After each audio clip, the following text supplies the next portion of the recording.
Presentem 5 jocs de llengua per fer a casa en família.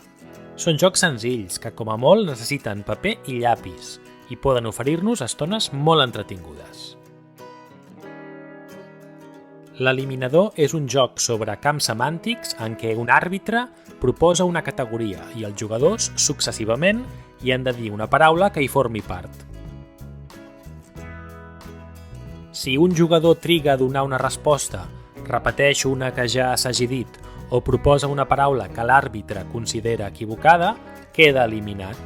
Els altres continuen, cada cop amb més pressió perquè les paraules es van esgotant, fins que només queda un jugador, el guanyador.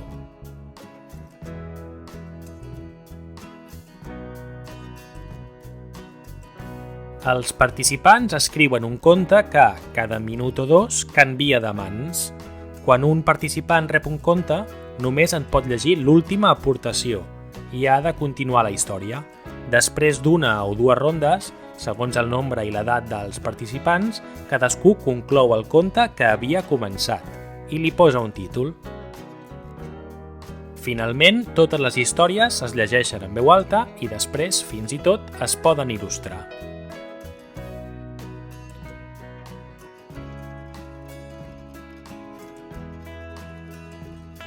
L'àrbitre pensa una paraula, preferiblement curta, que els jugadors han d'endevinar. L'única pista inicial és el nombre de lletres.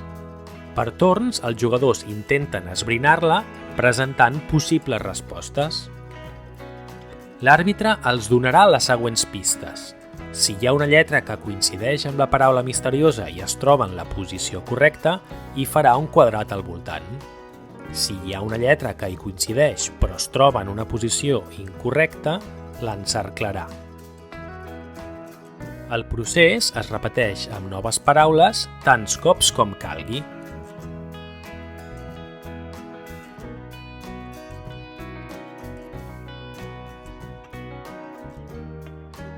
Fins que, finalment, un jugador troba la solució i la lliura a l'àrbitre, que exclamarà «Lingo!».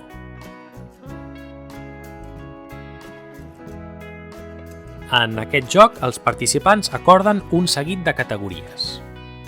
Tot seguit, trien una lletra a l'atzar i han de trobar una paraula per a cada categoria que comenci per aquesta lletra. La partida finalitza quan un jugador completa la seva llista i diu «Stop!».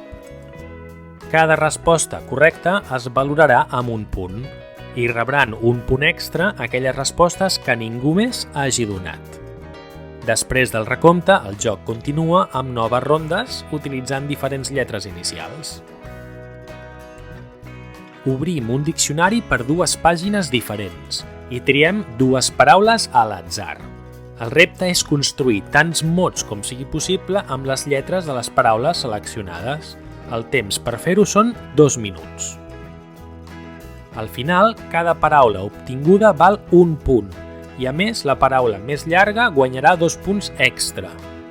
Acabada la ronda, podem tornar a començar escollint dues paraules noves del diccionari. Si coneixes més jocs de llengua o de paraules, proposa'ls als comentaris. Fins aviat!